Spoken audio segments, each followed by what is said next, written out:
Welcome back for another episode of Rewired the Show. I am your host, Garrett O'Brien, and I am glad to announce that I am back for episode 10.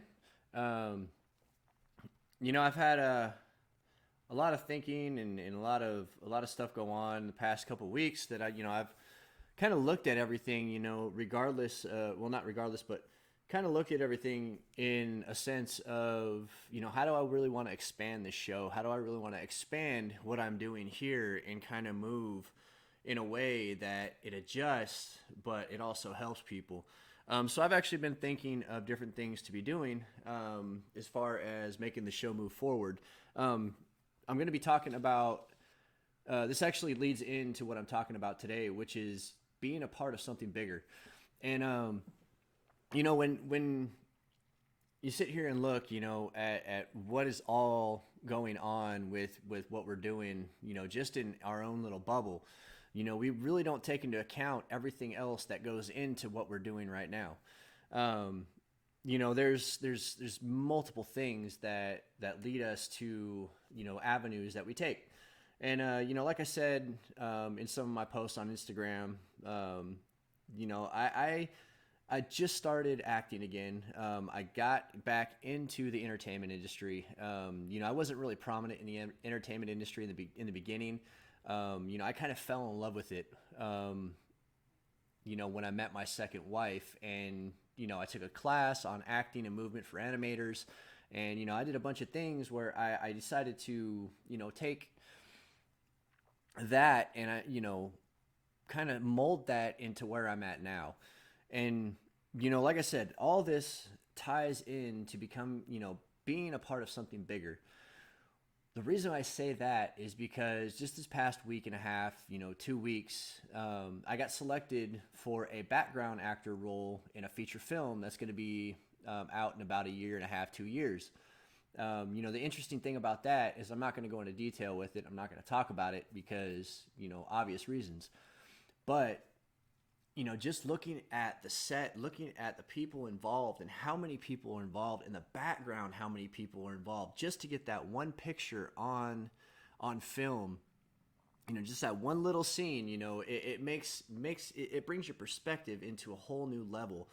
Because I mean, it's just the size of production it takes just to have one movie put together. It's insane. I mean, just looking at it from behind the camera standpoint. This wasn't even in front of the camera. That's the funny thing about it.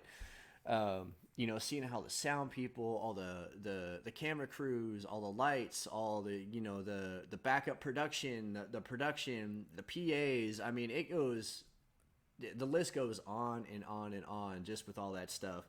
And you know what the great thing is I've actually picked up writing again. Is one of the things that I'm looking forward to doing is doing screenwrites.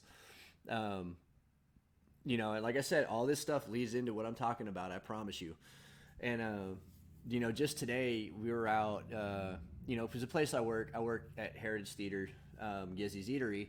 I help out. With acting. I help out with directing. I help out with doing things around here, with serving people and taking food out, helping in the kitchen, mopping, sweeping, you name it. I'm doing it here, and I love it. And that's one of the things that gets you to where you want to be. But what I was saying is that we're actually going to be catering for a place, here in northeastern Oklahoma. And as we go out there, I'm sitting here thinking of movie ideas and screenwriting ideas, and just things are turning in my head of what I want to do. And it hit me as soon as I got to this place.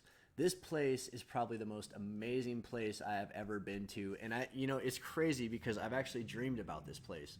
And, when I talk about that kind of stuff, it runs, it puts chills down my back because I see my dream unfolding. And the crazy thing about that is that I could be filming here in about a year and a half, as soon as the story is written, as soon as pre-production's done. It's just all that stuff. And how I'm going to wrap this around to being a part of something bigger. Basically, about a year ago, I was in a pretty bad spot. I didn't want to be around anybody. I just wanted things handed to me. I didn't want to go out and I didn't want to get them. I just wanted things to just stop and land right on my doorstep. And the problem with that thinking is that's never going to happen. That's lazy thinking. It's thinking that, you know, the world owes you something, but in reality, the world owes you nothing. And the great thing is I spoke with a couple people this past week, regarding this kind of thing, and it's it's real simple. What I mean when it's simple is that the knowledge is very simple. It's very simple minded. It's very cut clear, black and white. But the problem with that is that our minds break things down to make them almost impossible. And that's how powerful a mind is to keeping you from following your dream or becoming a part of something bigger. And I was sitting here talking to this guy, and one of the things he told me was to just show up. And just showing up is huge. Because I mean, you could say you're going to do something and never do it, but until you actually show up and do it, that's when things start happening. But coming back to being a part of something bigger, people who have a meaning or a purpose in their lives tend to be a lot happier. I mean, how many times have you guys, hey, I'm glad you made it. Sorry, it's a little earlier. Like I said, this week and next week are going to be pretty hectic, but we're going to get through it. But like I was just saying, people have, people who have a meaning or a purpose in life tend to be a lot happier. And it's not really the difference. It's actually a difference between somebody who's willing to accept what's in front of them compared to someone who's not willing to accept what's in front of them. And we can bash our past. We can keep bringing our past up, but that's not going to change who you are. That's not going to change what you've become. That's not going to change your future, because your future hasn't even been written yet. And it's, man, I don't know, just being on set, being on a movie set, being there and in it, it's phenomenal, because you start to see all the little pieces working together for a bigger thing. And I mean, I couldn't be more about being part of something bigger now. A year ago, I didn't want anything to do with anything bigger. I just wanted to be, in my own little world, isolate and just sit there and do nothing. But that's the problem. You got to get out of your own head. You got to move forward. And what's the worst that's going to happen? They're going to tell you no, and going back to the rejection side of it. Yeah, that, rejection, it can hurt you. But the worst that can happen is they can tell you no. That's great, because there's millions of other movies being filmed, or hundreds of other movies being filmed that you can, throw your stuff into. Or, there's hundreds of other jobs out there that you can, throw in an application or your resume or something like that. Maybe that one job that you really want is not meant for you. You really got to look at everything as, from a perspective outside of yourself. And, one of the questions that people like to ask is, why does it even matter to be a part of something bigger? Or why does it even matter to be, in anything? The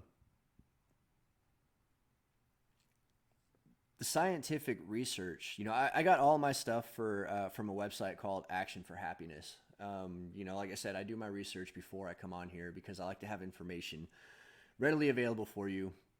But it's actionforhappiness.org. It's actually a pretty decent site. But basically, there's scientific research that shows that having a connection to something bigger, bigger than ourselves, whether it's a religious belief or spiritual side, to our lives, or something else that you have there, that you're in, that you're contributing to, it makes you feel happier because you're a part of something bigger, part of something that's going to be in the history books, or it's going to be on the big screen, or it's going to be somewhere else. It's just like one of the things that they said to me, as we were filming last week is, it was when you think about it, when it's first said to you, you don't really think about it, but then you start letting it, regurgitate and digest, and just really understanding, what they said. They said, I'm not going to say the town or anything like that, but they said, you're a part of this town's history now forever, because you're on the screen. You're in the movie. You're known as someone that was in this town. And it really didn't hit me in the beginning when they said this, but once they told me that, it was like, man, that's really deep. Because I mean, they're right. That little bit of acting that I did is going to be there forever. It was recorded. It's on. It's going to be in the movie, and that's one of the crazy things about it. And being part of something bigger is never a bad thing. Like I said, I do a lot of things that really don't matter to society and stuff like that, like sitting there playing a video game, or sitting there doing something for myself. That's just for me. It's not for anybody else. It's for myself. It's for my decompression. It's for me just relaxing and sitting down and just hanging out. But once that side takes over, you start to lose focus on the bigger picture. You start to focus more on the inner. You start to focus more on the inside. And that's a bad place to be. I'm telling you, because once you start focusing on yourself, you start losing the sight of the big picture. And when you start losing the sight of the big picture, you begin to feel insignificant. You begin to feel like, what you think doesn't matter. And, you start to think that this whole world is going past you and just leaving you behind. But the important thing is that you can break that cycle. And, one of the questions, the widely known question is, how do we find meaning? How do we find out how to be how do we know what we're supposed to do? How are we supposed to do it? Stuff like that. There are different ways of finding meanings in our life. Oh, sorry about that. Forgot to turn that off. It was really loud. But basically, for some people, it comes through experiences. Some of those experiences are difficult experiences. Some of those experiences are good experiences. Mine just happened to be very difficult. And you know what? That's okay, because I'm willing to accept the fact that I screwed up a lot in my life to put me where I'm at now. This one dude that, I was sitting there filming with told me about, his story and stuff like that. He was also a veteran as well.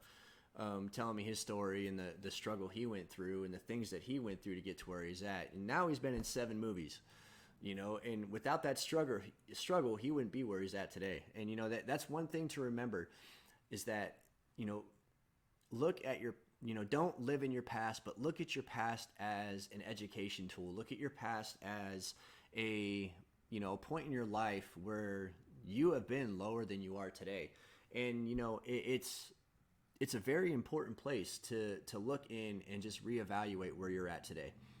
And, I do that all the time now because, like I said, I wouldn't be who I am today had I made the bad decisions that I made. I wouldn't be the husband I am now, with lack of better terms, because, like I said, me and my wife are separated and been separated for almost 2 years. But I wouldn't be the husband I am now had we stayed in that situation, we stayed in that kind of stuff. And, those little steps have to happen in order for us to move forward, to be a part of something bigger. And, when I got out of the military, I thought I had lost my identity. This fly is back again. Holy cow. Oh my goodness. I cannot get away from this fly. It's getting cold outside and these flies are still here. I don't know what's going on. These like hybrid psychotic flies. But anyways, it's Um, I forgot what I was saying. See, that's how my mind works. I start thinking about something, and then something happens, interrupts, and it's like my mind is gone. But that's all right, because you know what? I'm still here, and I'm not giving up on this. Um, but how do we find meaning? How do we find out who we are? That's where I was at. That's where I was at. I remember now. So basically, when I was in the military, they taught us how to be a soldier. They taught us how to shoot. They taught us how to live. They taught us, discipline. They taught us everything. They even, give you places to live. They give you all of your clothes that you need. They feed you, and it's they kind of just teach you how to belong in something bigger. And I mean, to me, it's brilliant because I know it's a form of brainwashing. Believe me, I am fully aware of that. But you know, it's for a greater good rather than for personal gain or something like that. You know what I mean? And finding meaning in that is huge. But the problem with that is a lot of vets have, just people in general, even people in the corporate world, they have problems with trying to find meaning, after their job is over, or after the military. Like for my case, I was medically retired, after 12 years of serving, and one of the big things with that is that all I knew was the military, because they had taught me, they had built me up to be, the NCO that I was, and to a point to where that's all I understood. So when that day came, when they're like, you're no longer fit for duty, here's your DD 214, here's your retirement. Good to see you. Have a good one. I appreciate you working with us, but you're no longer fit for duty. How do we deal with that afterwards? I didn't deal with it. I turned to an addiction, and that's what a lot of veterans do.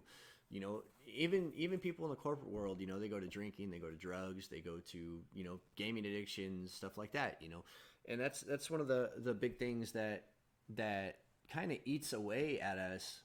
It's, in my opinion, a huge lie, because what I thought my identity was is no longer even there. I thought my identity was the United States soldier in the United States Army.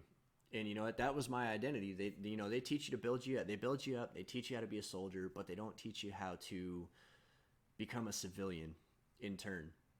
And that's like I said.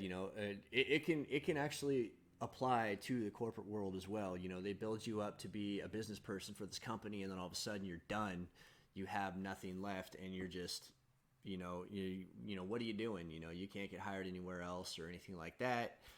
Depending upon if you're contracted or there's a contract saying you're not allowed to pursue anything else, stuff like that. You know what I mean?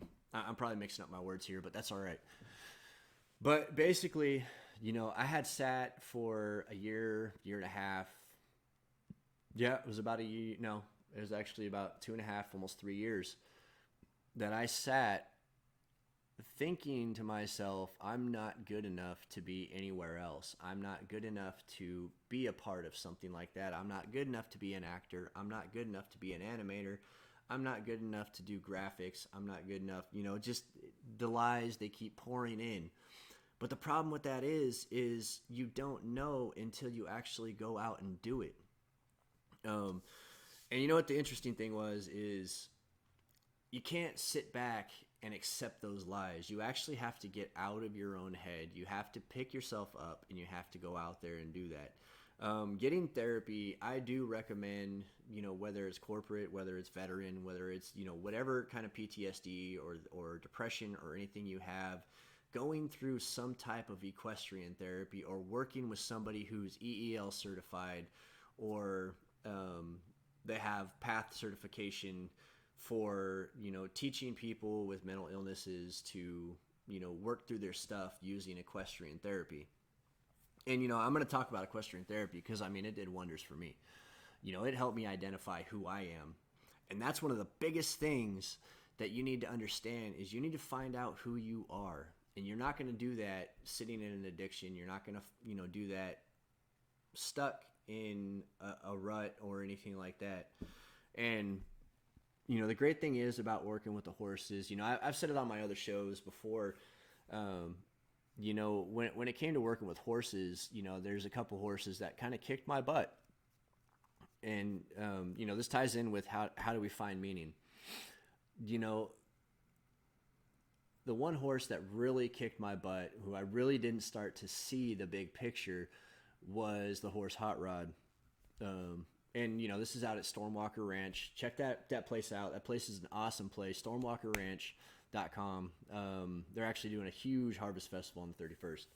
But basically, I was working with this horse named Hot Rod, and I mentioned this on one of my other shows. We were doing a figure eight, and I was just, leading the horse, in a figure eight. About halfway through, the horse starts hitting me in the back, and starts I feel his hoofs on my heels, and, the horse is kind of doing his own thing now. And, the instructor, who is EEL certified, she sat there and looked at me and she said, "What happened?" And, I'm sitting there like, I don't know. I don't feel any different. I feel great.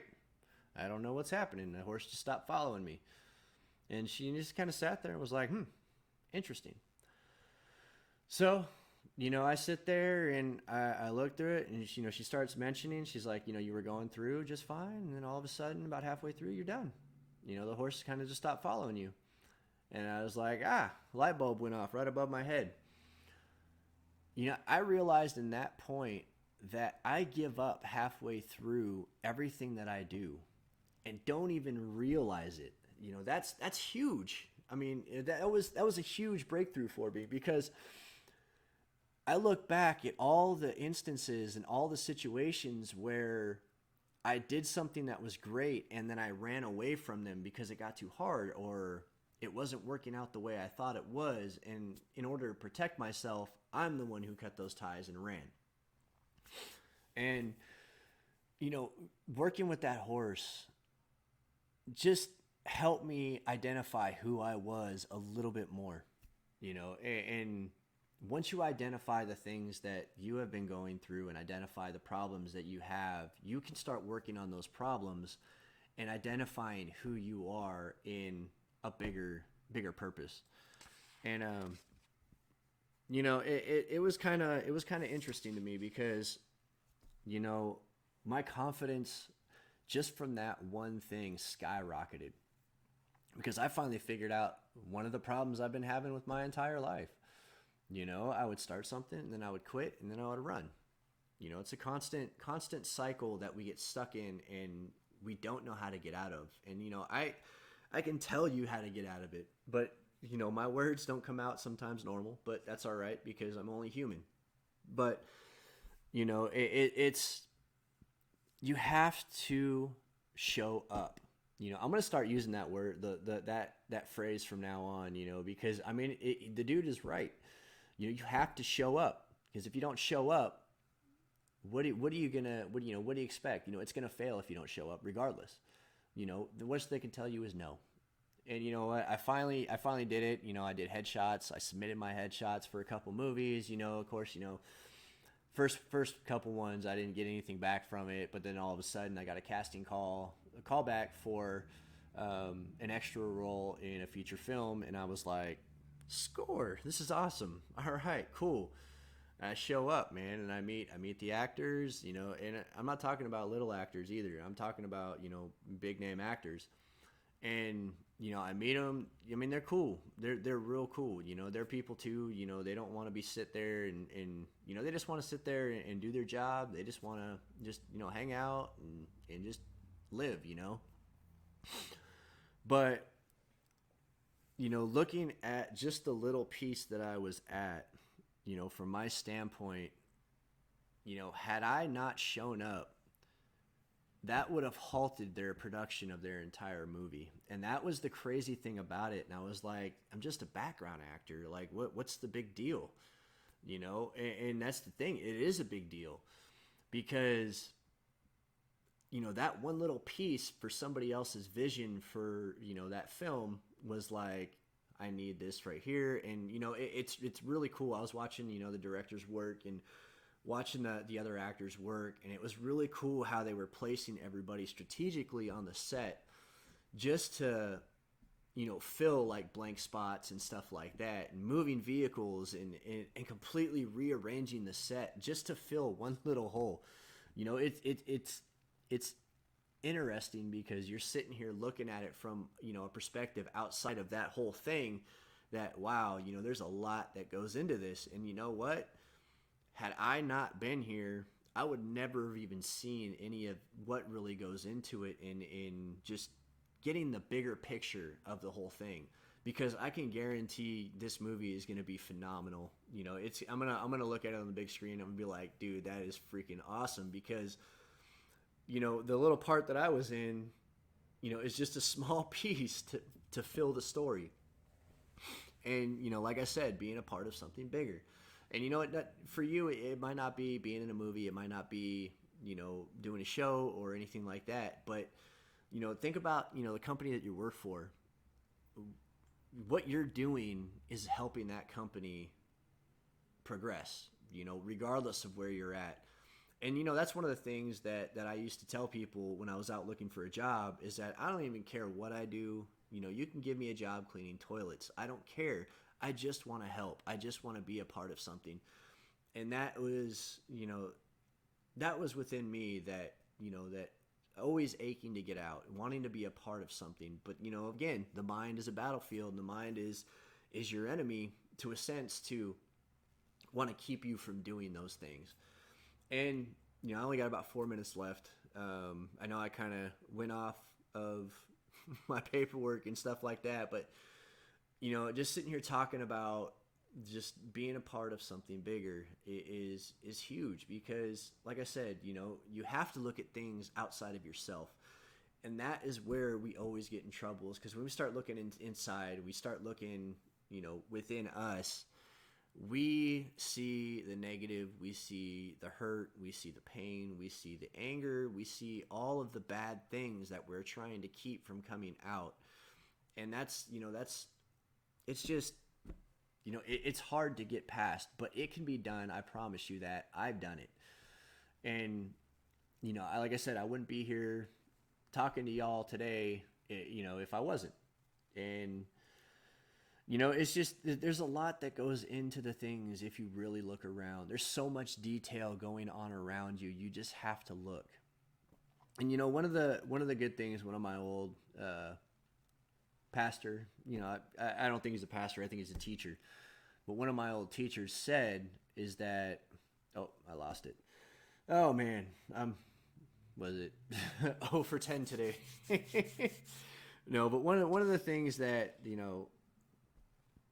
he tells us is that, you can't do anything by yourself. You can't, we're not meant to do anything by ourselves. We have to look at other people. We have to rely on others. We have to swallow that pride. We have to swallow all of that garbage that, we're thinking that we're nobody's going to help us. None of that, negative thinking, stuff like that. And, I posted something the other day on negative thinking, and it kind of, I was looking at it and I was just like, wow, I can't believe I used to think like this. And, you have to retrain your brain into seeing the big picture. You have to be outside of yourself, seeing things from a whole new perspective. And that's what I mean by seeing from a whole new perspective. Stop looking inside and looking out. Our eyes aren't meant to look in. Our eyes are meant to look out, to take in everything around you. Because everything around you is something you can be a part of. You can contribute to that stuff. You can actually be wherever you want to be, and you just have to believe it. And it's one of those things of getting over that hump to finally do it and getting out of yourself. I have about a minute left, and I just want you guys to know, I'm very passionate about trying to teach people how to get out of their own shell, because I used to be one of those guys who would isolate and be stuck in all that crap. and it's not worth it. There's so much blessing out there outside of yourself. You just have to open your eyes and look. And you know, like I said, you know, eyes are meant to look that way, not this way.